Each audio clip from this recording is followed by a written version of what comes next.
Good morning, everyone joining in Indonesia, and good afternoon or good night, good evening for those joining elsewhere.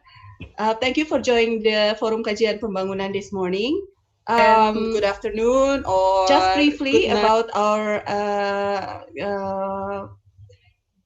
webinar. Everyone is muted except for the speakers, and you can download the slides from the link given on the screen.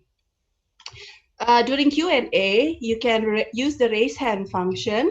You can find the raise hand function in one of the controls, or click on your name, right click, and there's a raise hand option. And during Q&A, we will unmute you to pose your question directly. I think that's all. There's a poll. Please fill out the poll. It's anonymous. We just want to know who attends the FKP webinars.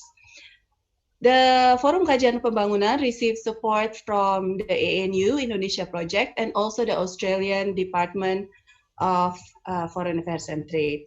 So this morning we have Ibu Sotya Fevriera from Universitas, Kristen, Satya, Wacana, all the way in Salatiga, joining us to present a paper that she co-authored on motorcycle use. Does urban form affect motorcycle use? And this is from her field study in Yogyakarta. So I will not do a lengthy introduction. Ibu Sotya, feel free to introduce yourself and anything you want the audience to know about you or your research. You have about up to 40 minutes, and then the rest of the time we can have Q&A. Okay, Silakan, thank Bu. you for the time. I will share my PowerPoint. Okay, can you see my PowerPoint? Yes. Okay. Okay. Good morning, everyone. As has been told, my name is Sotya Fevriera. I'm a lecturer at the Economics Department from Satya Christian University. It's a private university in Salatiga. It's a very small city in Central Java. I don't know whether you ever visit Salatiga. Today I'm going to present my paper, which is entitled "Does Urban Form Affect Motorcycle Use?" It's actually part of my thesis in VU Amsterdam as a PhD student. And we are interested studying about motorcycles because first we realized that the population of motorcycles in the world mostly can be found in Asia.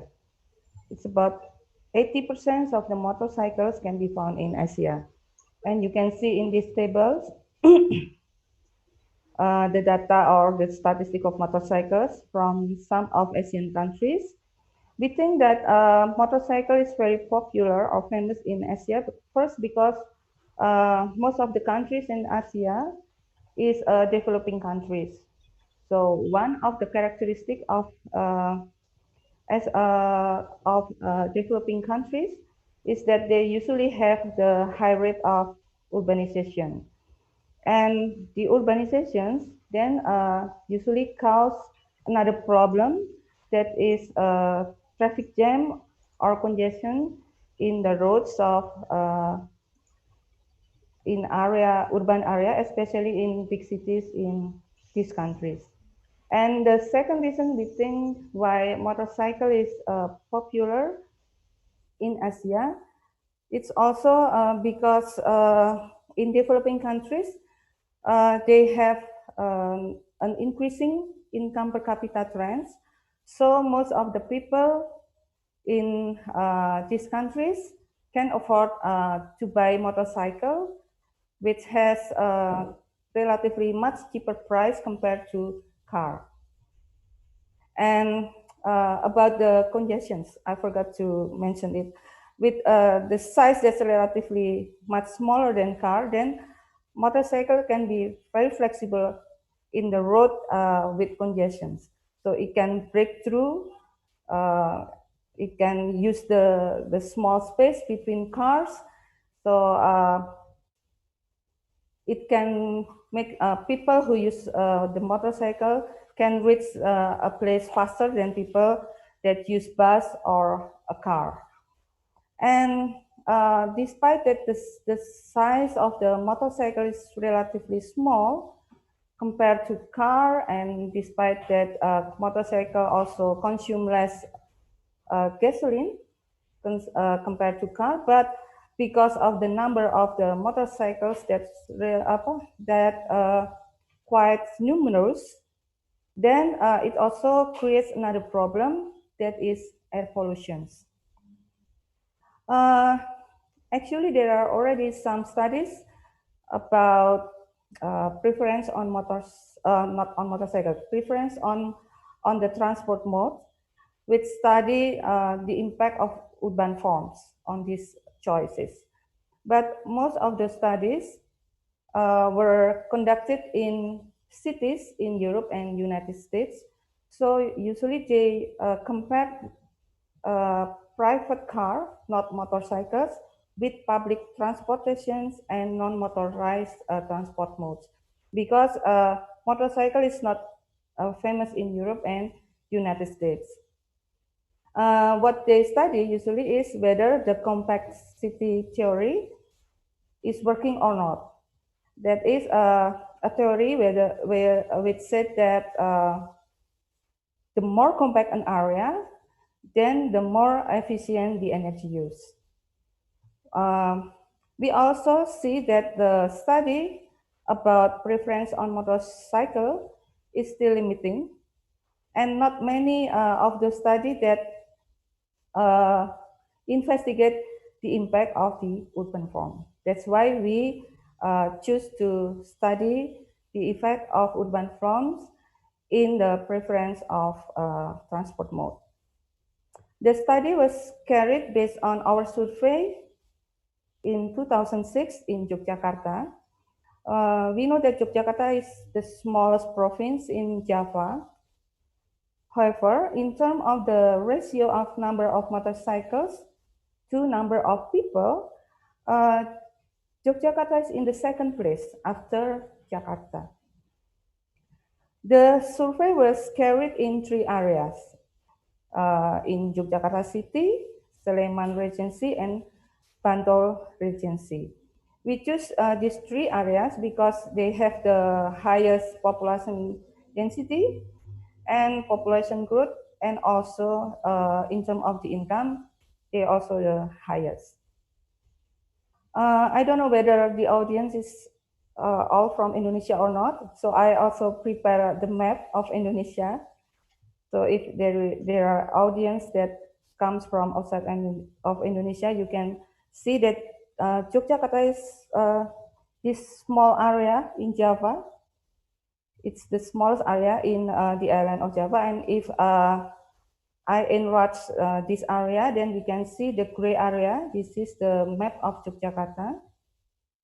The survey was carried in the area within the blue border. This is the area of Yogyakarta City, Sleman Regency, and Bantul Regency. We can also see that there is a green area, green border in here.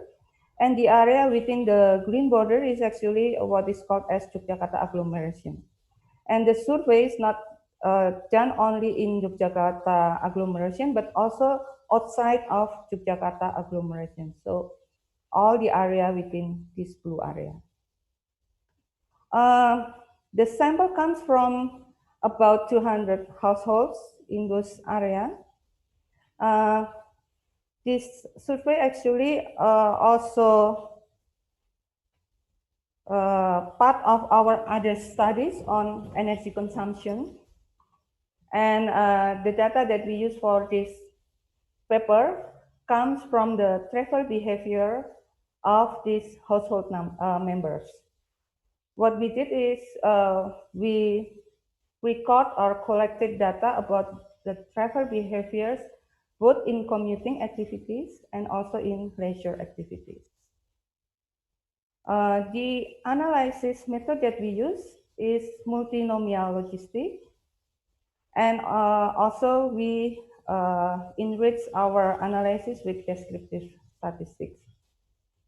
The result of the study was be presented in terms of the relative risk ratio. If the relative risk ratio is above 1, that means an independent variable have a positive impact on the dependent variable. And if the relative risk ratio is below 1, that means an independent variable has a negative impact. And we also display the result in terms of the marginal effect. The difference is in this. In the relative risk ratio, we compare the probability of a traveler choose a transport mode compared to motorcycle. So we always compare with motorcycle. But if we display in terms of the marginal effect, then it measures how much the probability a traveler will choose a transport mode. It could be motorcycle or other transport mode if an independent variable increased by 1 unit. Okay, I think I need to explain some of the concepts and assumptions that we use in the survey. First, the commuting definition is taken from BPS and also by Ida Bagus Mantra with some modifications. We define commuting activity as a routine or regular travel to the location of someone's main activity. It could be working activity or studying activity and even shopping or other activities.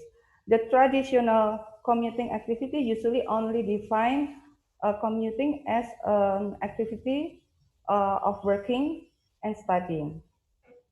And the other differences is that we did not limit the travel by administrative borders. Some of the traditional commuting activity usually define the travel as a travel from one city to other city. But we didn't want to be limited by administrative borders. So someone can move from one village to other village, one district to other district, one city to other city, or even from one province to other province. And this activity has to be happen within 24 hours, but doesn't have to be happen in the same day. That means someone can work, for example, we have a case where a merchant always went late at night to buy goods to other village, and then she will return the next really early morning to sell their goods. So she moved to other village, but will return within 20 hours. And we define commuting distance as one-way travel, so not two-way travel to go to the office and to go back, but only for one-way travel to make it easier in the survey, with the assumption that the travelers always go by the same route. Yeah, it's just to simplify the survey. We also setting an area as the city center, or sometimes it is also called as the central business district. And we define the area as the city center is Malioboro. It's a very famous area. If you come from Indonesia, I think you know Malioboro already. We choose Malioboro as the city center because it has all characters that it's needed to be fulfilled as the city center. The governor office lies on Malioboro, also the branch office of Bank Indonesia, and even the biggest traditional market is also in Malioboro, and it also has a famous historical site, Kredenburg, and as a famous tourism area, it's also not far from Yogyakarta Palace. It's also an important symbol of culture in Yogyakarta, especially. We measure the city center because we define as the city center because we want to measure the distance between home and the city center. because according to the bit theory by Alonso, usually people will choose to have houses where they can afford. And we think that the more expensive area around the city center will also reflect that the people who live there will have a higher income compared to the people who live farther from the city center. Next, we also have an assumption that travelers always use the same transport mode to travel to their office, for example, and to return home. During the survey, we also try to record the travel time. However, because some respondents have difficulties in estimating their travel times, then we have to estimate some of the data based on the travel distance. That's why there is a high correlation between travel time and travel distance. So we just decided finally to exclude the travel time and only use the travel distance in the model. We only recorded the dominant activity, commuting activity, because during the survey sometimes we find that a traveler actually have more than one activities. She can go in the morning to go working, while on the way he or she also escorting their children to school. And sometimes somebody also have multiple jobs. For example, in the morning she or he is working, and in the evening he becomes a student. And sometimes they also use multiple transport mode. For example, if someone use bus, sometimes he or she has to walk first before finally he can get a bus. So if we find these cases, then we will only record one activity which we think the dominant activity. For leisure activity, we define it as activities related with recreation. So it can be a picnic travel, or somebody might be go to the mall just for having fun or just to take a walk. And also social and religious activities, because as I mentioned previously, the culture of the society in Indonesia, usually they like together, like going to pengajian, something like that. It become a recreational activities for some of the people in Indonesia. We also measure the distance from home to public transportation stop. This is usually it's not measured by most studies, but there are several studies who measure the distance from home to public transportation, because according to one of the literature that we use, it can show a reflection as the local government policy on public transportation. We record not only people who use bus, but also other type of public transportation. But finally, we only use bus because the others type of public transportation is too limited. So we finally only use bus, which is the most dominant public transportations. Next, we also measure the distance from home to a fuel station. This is something new that has never been measured in other studies, as long as we know, on transport mode. But has been used in several studies on refueling behavior. Our hypothesis is that if someone lives near the fuel station, it might be encourage them to use private motorcycle and discourage them to use public transportation.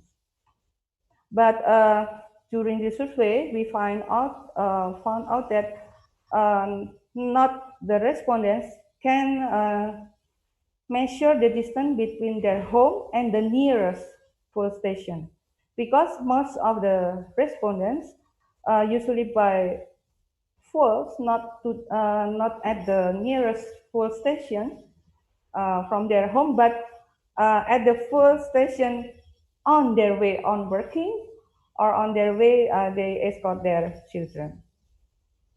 So the characteristic of this study is that we differentiate commuting and leisure activities, while many studies usually only report commuting or leisure activities. And in here, we also record working, not only working and studying activities, but also shopping and other regular activities.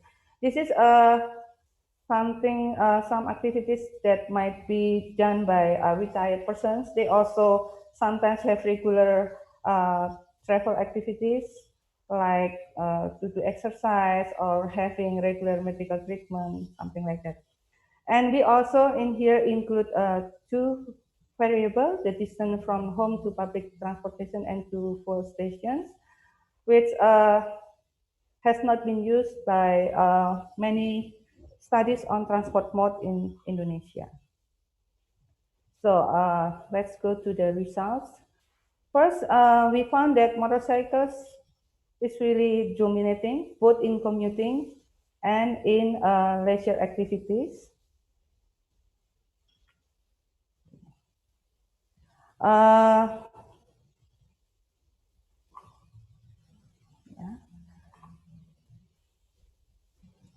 Let me go to this table. Yeah, as we can see in here, in commuting activity, more than 1,000 respondents report that they use motorcycles.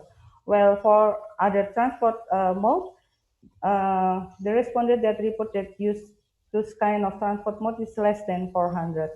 And in leisure activities, more than 500 people use motorcycles. While while for other transport modes, they are used by less than 300 people. We can also see in here that in terms of the average travel distance per month, people who use car travel farther than people that use motorcycle. But because the number of motorcycles is very huge, then the total fuel consumptions of the motorcycles is much higher than the fuel consumption by car. Yeah. This is show how much the impact of the motorcycles on the energy consumptions. Next, if we only use household characteristics to explain the transport mode, then it can only explain about 20% of the various ratio of the probability of the choice of transport mode. Like in here, in this table, I only include household characteristics, and you can see that the R square is only about 20%. But if we use or include urban form and travel characteristics, then the R square increase into about 40%, as we can see in this table. Yeah, in here I include urban form and also travel characteristics. And also in here, it's also about 40%. The difference between this table and the previous table is that in this table, I include population density as one of the independent variable. And in the previous table, I include the distance from home to the CBD. We have to include both variables into different models because they have quite strong negative correlation. So we have to include both in the in separate models. Next, we also find the same figures from the leisure activities. If I only include a household characteristic, then it can explain about 35% of the dependent variable. But if I include also the urban form and travel characteristic, it can explain about 50%. See, I can hear. So we can conclude first that the urban form and transport travel characteristic can explain about 20% of the preference of transport mode. Okay. Next, we found that an area with higher population density will increase the probability of people using motorcycle compared to bicycle and people who like to walk. Like in here, this is the result based on the relative risk ratio. The effect of population density on bicycle and walking is less than 1. So the effect is negative compared to motorcycle. And in here, in terms of the marginal effect, we also see the same figures. Population density have a negative effect on bicycle and walking, and a positive effect on motorcycles. Next, we think that these results also have something to do with the correlation between population density and the distance from home and the city center. Based on these figures from the descriptive statistic, this is the distance from home to the CBD, city center, and in here we have population density. We can clearly see that there is a negative correlation between them. So people who live near the city center means they live in area with high population density, and people who live far from the city center live in area which is less dense than area in the near or around the city center. We also find that the distance to the city center has negative correlation with per capita income. Per capita income. So in here we can see that people who live near the city centers tend to have higher incomes than people who live far from the city center. So if we go back to our previous results, we can also say that in the perspective of from the economic side, we can say that people who have higher income, that means people who live near the city center or people who live in a high dense area, have a higher probability to enjoy a more comfortable transport mode. Because if we compare motorcycle with cycling, I think it's quite clear that it's much comfortable to use motorcycle than cycling or walk. And if we see from the perspective of the spatial area, we can also say that cycling and walking is much more comfortable in a low dense population area.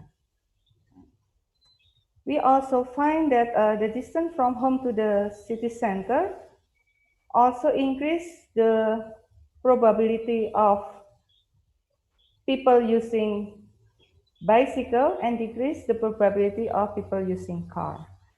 But the effect is relatively small, less than 1%. As we can see in this model, this is the distance to the CBD.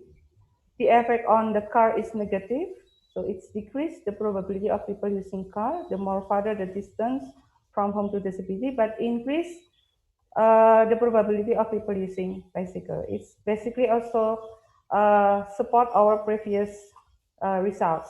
The people who live far from the city center, usually people who live in a less dense area, that's why they can enjoy cycling more.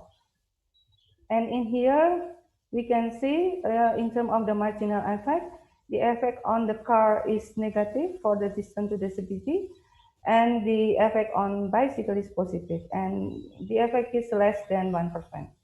So it's very small. Okay. The population density also increase the probability of people use motorcycle compared to bus. So the more dense an area, the more people is willing to use motorcycle and reluctant to use bus. As this proof comes from the leisure activity. In here, we can see that population density has relative risk ratio less than 1, that means it has a negative effect on bus.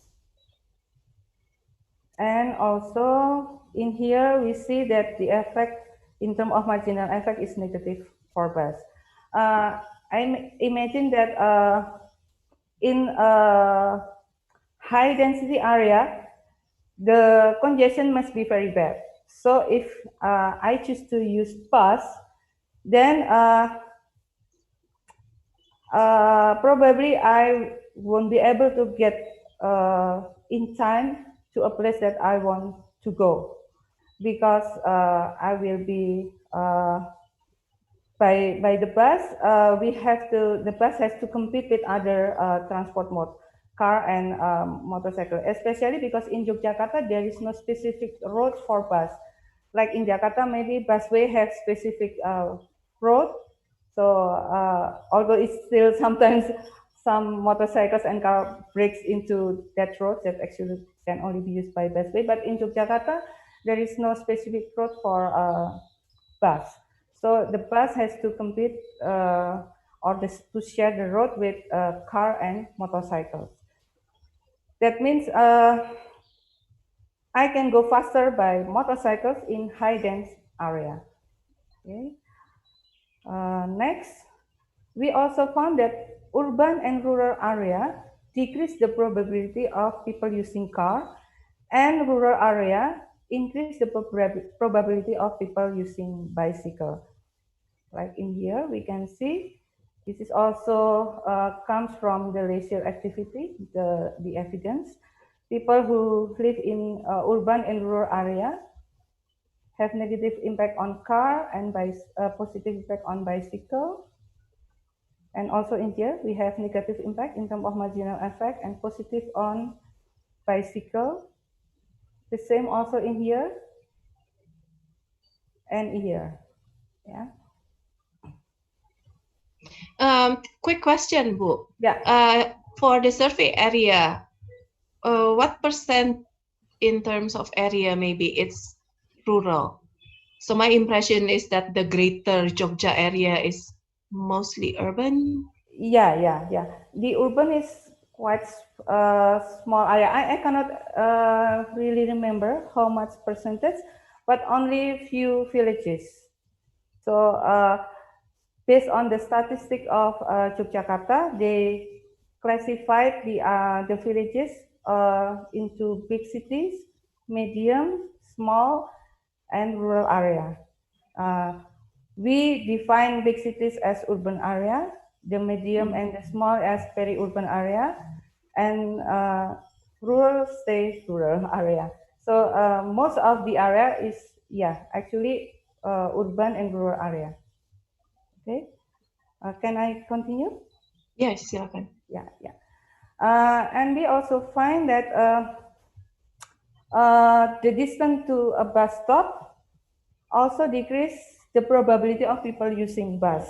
I think this has something to do with the hot climate in Indonesia and also in Yogyakarta. So with the hot climate, it is hard for people to be able to bear to walk even maybe for a short travel, because we don't like to get sweaty when we arrive at school or at our working place. So in here we see that the distance to the public transportation the effect is negative and here we also find the effect for the bus is negative. The same also in here and here the effect of the distance to public transportation is also negative. Okay. Yeah. And next, we see that the more people travel, it will increase the probability of people using car and bus. For example, in here, we find this evidence comes from commuting and leisure activities. Like in here, it has negative effect on bus and car. And also in here, I can so the same in here, and this is in leisure activity. The travel frequency also have negative effect on car. Also in here, it has negative effect on car and positive effect on motorcycle. I think if it also an indications that travel by bus in Indonesia is relatively still much more expensive than travel by motorcycle. That's why if you have to travel a lot, you will choose to travel by motorcycle because it will be much more expensive if you go by bus. And we also find that the travel distance increase the probability of people use bus, car, motorcycle, and bicycle, and decrease the probability of people to walk. Like in here, the travel distance have positive impact in all transport mode except for walking. And the effect is quite big. 1 kilometer increase in travel distance increase about 10% probability of people using motorcycle. Also in here, the same. In leisure activity, we also find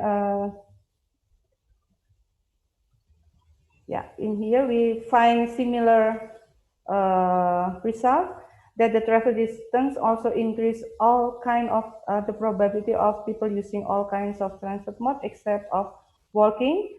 The increase of 1 kilometer of travel distance increase about 6% probability of people using motorcycles and decrease the probability of people walking by about 7%.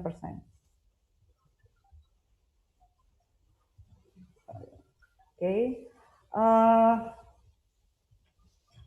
From our other studies, because as I mentioned before, the survey that we did in Yogyakarta also part of our other study on energy consumptions. We also find that there is a positive correlation between travel distance and transport energy. So this makes sense. When people have to travel further because they choose to use bus, car, or motorcycles, then they have to consume more energy. And if we compare some of the transport mode with motorcycle, then we can see also the result that the higher the travel distance, the more the probability that people will choose to use bus or car. Maybe it's because if you have to travel further, then it's more tiring if you have to use motorcycles. If I use bus, sometimes I can sit relaxedly and even maybe sleeping during the long way. So it will be much more convenient.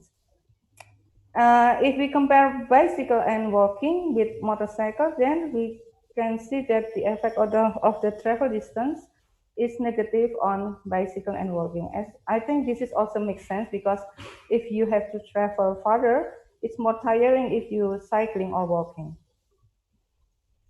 In here, we also find based on the descriptive statistic. This is the distance, the commuting distance.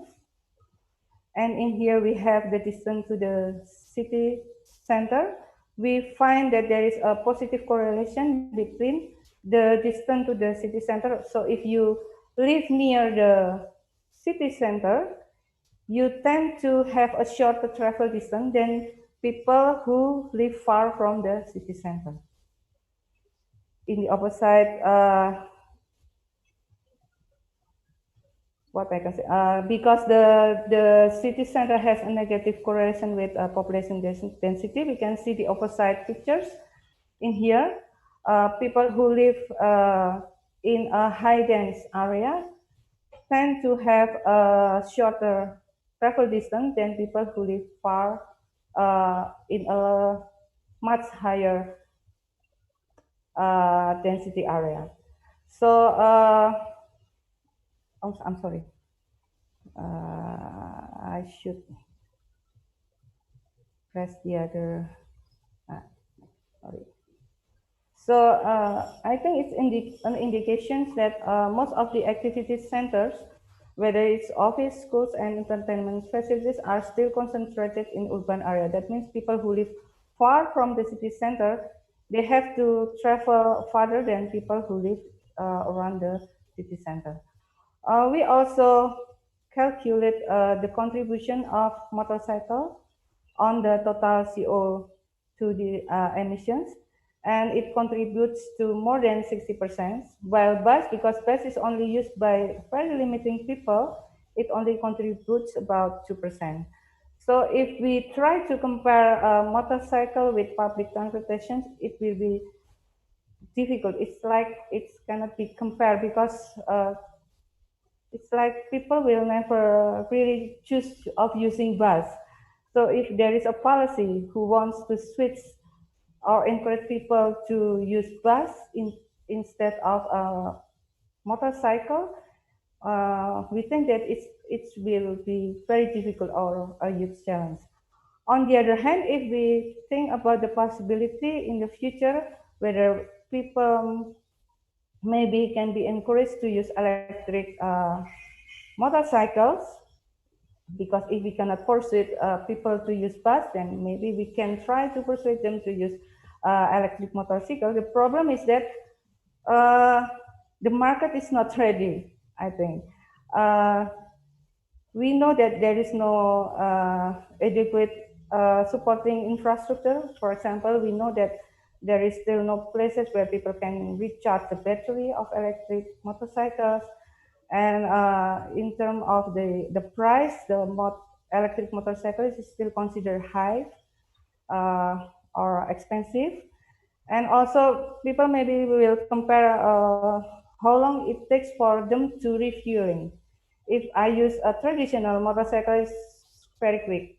I can just go to the whole stations and refueling. But if I have an electric motorcycle, I will need maybe to spend some hours just to recharge or my battery or refueling. And also, it's still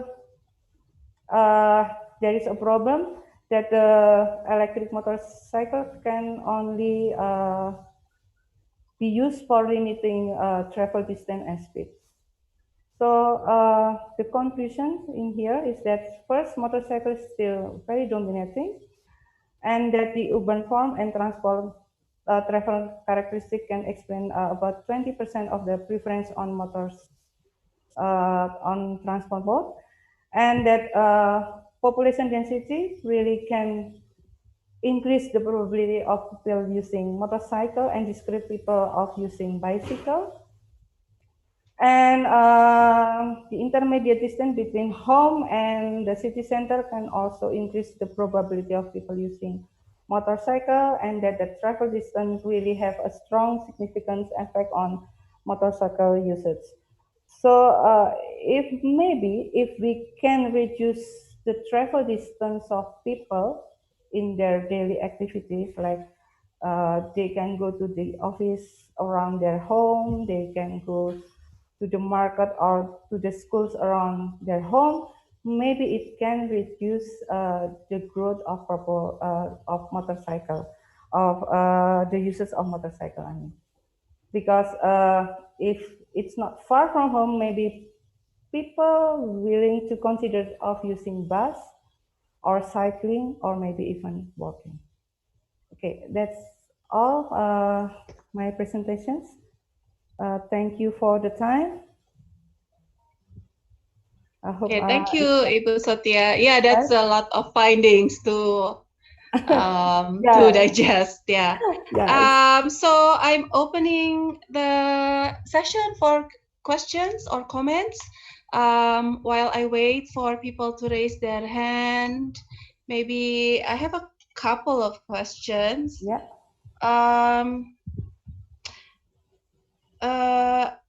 So I'm not sure that. So you are using basically distance as the unit of measurement for travel. Yeah.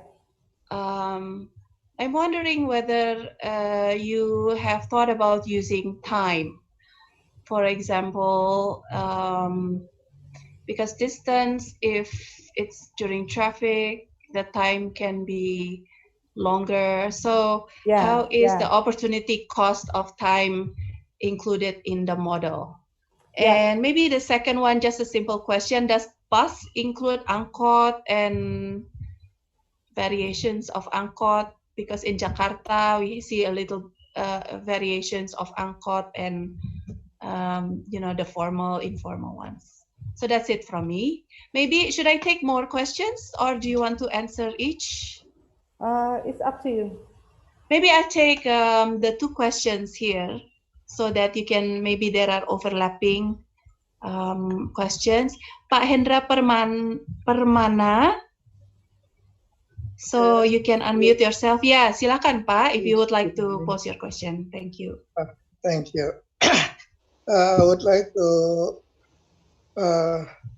have some comment at first about the use of motorcycle. People tend to use motorcycle because it's easier to get through credit scheme, and also people can use motorcycle for passenger transportation online or non-online, like Gojek, something like that. And then I would like to also mention that your study is in 2016, yeah, isn't it? Yeah. Okay, maybe in currently we have a pandemic, COVID pandemic. Yeah? So maybe the condition is much different, yeah, because yeah, you're right. Yeah, in that era, as you mentioned, that in urban area it characterized by the use of cars and rural bicycle, but recently many urban people use bicycles. Bicycle, yeah, because of the pandemic, yeah. It's a trend. And at that moment, do you ask the respondent, do they really aware of the availability of transportation mode in their area? Maybe some of them maybe don't know about the real availability of the transportation mode, or they really aware of that availability. And also, do you identify the length of the respondent to use their current transportation mode? I think that's my question. They use how long they've been using? Yeah, current transportation. Okay, that's all. Thank you.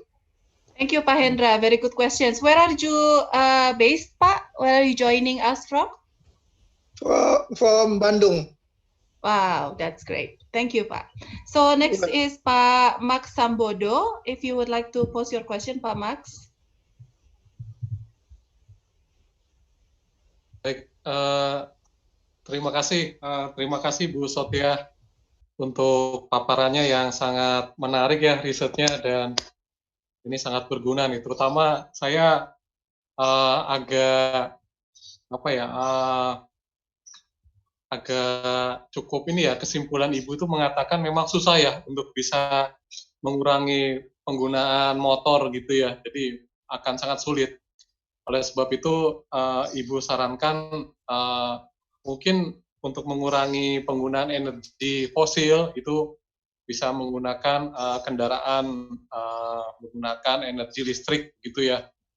Nah, sebetulnya kalau melihat situasi sekarang, saya lebih optimis Bu untuk bisa penggunaan kendaraan listrik ya, motor listrik khususnya. Terutama nanti jika insentif di situ bisa terus diberikan oleh pemerintah untuk memberikan kemudahan lah, sehingga memang pilihan menggunakan kendaraan listrik itu jauh-jauh lebih irit gitu, lebih murah lagi.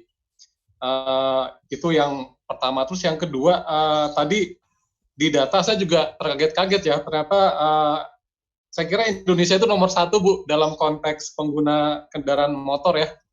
Ternyata Vietnam dan Malaysia. Nah, saya nggak tahu nih, kalau kita bicara Indonesia kan konteksnya luas ya. Mungkin kalau kita bicara Jawa lah, Jawa dalam komparasi Vietnam dan Malaysia, nggak tahu nih apakah Jawa akan berubah pada posisi nomor 1 ya. Nah, kemudian terakhir Bu, komentar saya terkait dengan penggunaan public transport ya. Sebetulnya saya nggak tahu ya seberapa kondisi dalam konteks kenyamanan, kemudian juga apa aspek kemudahan akses lah, aspek-aspek yang terkait dengan akses ya. Seperti apa kondisinya di sana, karena saya nggak tahu ya, mungkin ketika akses ini dibuka, comfortable, semakin nyaman gitu ya. Apalagi kita nggak tahu ya di Jogja itu dengan begitu banyak mahasiswa juga ya, mungkin ada konteks itu juga ya yang akan mempengaruhi ya. Kalau lifestyle mahasiswanya juga ada satu bentuk kesadaran gitu, cultural awareness di kalangan para mahasiswa dan sebagainya, mungkin penggunaan public transportnya bisa dioptimalkan. Nah, sejauh mana Ibu melihat peluang-peluang tersebut ya dalam konteks, walaupun tadi kesimpulannya susah gitu ya, tapi ada celah nggak dalam konteks cultural change gitu Bu ya di kalangan pengguna kendaraan bermotor di Jogja untuk beralih. Mungkin Ibu Sotya itu dulu Bu. Sekali lagi terima kasih untuk paparannya yang luar biasa. Terima kasih Lydia. Ya. Silakan mungkin Ibu Sotya to answer the questions. Okay. First, I will try to answer Bu Lydia questions about why I prefer to use travel distance and not travel time. As I mentioned before, during the survey, some of the respondents have difficulties in measure the time. So mostly they can answer the questions about the travel distance, but not the time. Maybe because every day they travel spend different times, sometimes faster, sometimes not. So it makes the difficult to define the exact time. That's why we finally decided to use the travel distance instead of the travel time. Mm-hmm. And in Yogyakarta, there is also angkot, but most of the places in Yogyakarta, I think the public transportation is bus. Angkot, I ever since, but lately I don't see it anymore. But mostly I can see is only bus. That's why we actually try to incorporate all types of public transportation, even ojek, taxi, motorcycle, because some children also go to school by ojek, and also beca, pedicab. But finally, as I told you before, most of the people report that they use bus instead of other transport modes. So because there are not too many people that use other type of transport mode beside bus, then we then excluded the other public transportation except for bus. And for Pak Hendra, thank you for the comments. The first comment is about the use of motorcycle, online and non-online. Yeah, I remember that when I conducted this survey, there was already ojek, but the ojek online, or what you call taxi motorcycle, is online taxi motorcycle is not popular like now. So maybe if we try to do the survey again, the results about the usage of public transportation will be different, because with the online transportations, we know that someone doesn't have to walk to get the bus. He or she can easily wait at home and get the ojek online. Maybe the picture will be different. So it will be interesting actually to read the similar research during this period. Also, for the second comments about that people right now during the pandemic like to cycling more. I think you're right. And also that still have something to do with my conclusions. In my study, I said that most people who like to cycling, usually people who live in less dense area. Now during the pandemic, because the road is not there is no congestions like in the normal situations. That's why people can enjoy cycling more during this pandemic area, I think, because it's not crowded as before. About the availability of the transport mode, how long have they been used transport mode? And unfortunately, we do not ask about this question. How long they have been used cars or motorcycles? What time of years of the car or motorcycles that use? Because it will be too complicated for our survey. As I told you before, we do not only record the travel behavior, but we also survey the energy consumptions, not only on transport, but also on electricity and cooking. So it's already been complicated for us. That's why we exclude those kind of questions. For Pak Max, yes. Pak Hendra have one more question. If you had included their awareness of transport mode, question on whether they know the alternatives that they can take. I think that was the question. If they're aware what modes are available for their travel. We didn't ask exactly whether they know what kind of transport mode that they can use. We just ask what kind of transport transport mode that you usually use to go to the office or to take your children to school. That's all. But for leisure activities, I think when we ask about what kind of transport mode that they use, they must be mention the transport mode that they have compared with other kind of transport mode, because in leisure activity it's not a regular activity. Example, if you want to go to other city from Jogja to Solo, you can choose whether you will use train or whether you will use transport mode. Nah, I think they will compare for the leisure activity. So if they use Gojek or Grab, that is included as motorcycle. Yeah, for Grab, it will be considered as a taxi, and Gojek is taxi motorcycle, because some parents also what you call it, berlangganan, they subscribe ojek. Oh yeah, ojek motorcycle, or pedicab to take their children to school. Also, for Pak Mats, I think it's really difficult to what do you say, to drive people to use bus or public transportation, and to reduce the usage of motorcycles, because it's relatively cheap now to get a motorcycles. If you have even if you don't have a lot of money, it's easier to get a motorcycle by using credits, I think. Yeah.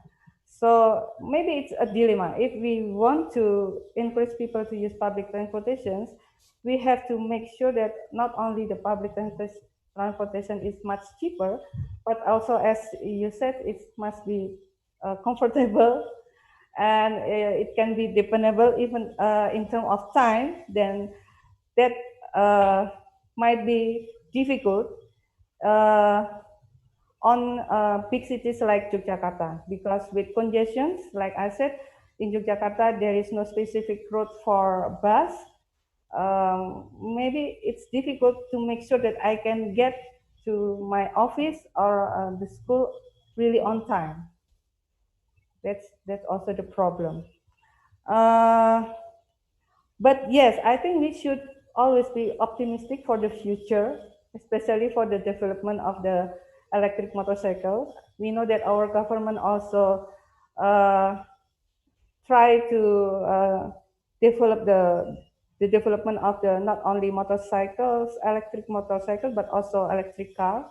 They give a lot of incentives, but I don't know whether it can be happen in short period or maybe still need some time to see that we finally can see a lot of electric motorcycles or cars on the roads.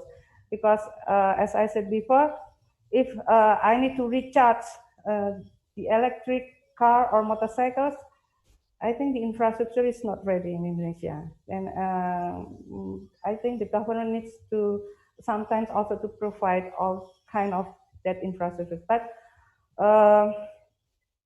maybe with a lot of promotions, we try to encourage especially young generations to consider to use the electric motorcycle or car is good. But actually, I have also another study in my thesis about the effect of the impact of cultures. And although cultures can be changed, but also there is a literature that said that it's quite difficult to change sometimes people's culture. For example, people in Indonesia likes to always gather, like I said, in pengajian or sometimes just meet families. It's the culture that's difficult to be what do you say, untuk dihilangkan, yeah.